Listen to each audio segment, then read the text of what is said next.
എനിക്ക് സങ്കടം തോന്നുകയാണ്, അദ്ദേഹത്തോട് സഹതാപം തോന്നുകയാണ്. വന്യവയോധികനായ അദ്ദേഹത്തെ ഈ KC വേണുഗോപാൽ എല്ലാം കൂടെ വലിച്ചുകൊണ്ട് പോയിട്ട് അദ്ദേഹത്തിന് ഒരു തിരക്കഥ കൊടുത്ത് അദ്ദേഹത്തെ കൊണ്ടിത് പറയിപ്പിക്കുമ്പോൾ അദ്ദേഹം അപഹാസ്യനാകുന്നില്ലേ എന്നുള്ള കാര്യം അദ്ദേഹത്തിൻ്റെ കൂടെയുള്ളവരെങ്കിലും അദ്ദേഹത്തെ ഉറപ്പെടുത്തണ്ടേ. അദ്ദേഹം ഇന്നലെ മദ്യഷോപ്പുകൾ കേരളത്തിൽ തുടങ്ങുന്നതിനെക്കുറിച്ച് പറഞ്ഞു. അദ്ദേഹം പറഞ്ഞത് പാൽ ബൂത്തുകളെക്കാൾ കൂടുതൽ മദ്യഷോപ്പുകളാണ്.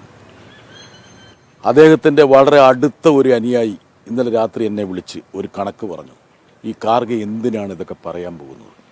അതായത് കേരളത്തിലെ വിദേശ മദ്യ ഔട്ട്ലെറ്റ്സ് 355, ബാർ ഹോട്ടൽസ് 880, ഇത് രണ്ടും കൂടെ കൂട്ടിയാൽ 1235.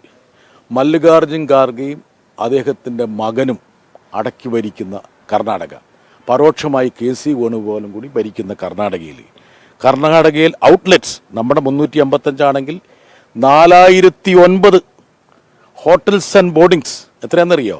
3572. Bar and restaurant 3655. അങ്ങനെ 11,236 വിദേശ മദ്യ ഷോപ്പുകൾക്ക് ആതിഥേയം അരുളുന്ന മല്ലികാർജുൻ ഖാർഗെ വന്ന് കേരളത്തിൽ ഇതുപോലൊരു പ്രസ്താവന നടത്തി എന്ന് പറയുന്നത്, ഈ ഖാർഗെ എന്നുള്ള വ്യക്തിയെ ഞാൻ എത്രയോ കാലമായി അറിയുന്നതാണ്.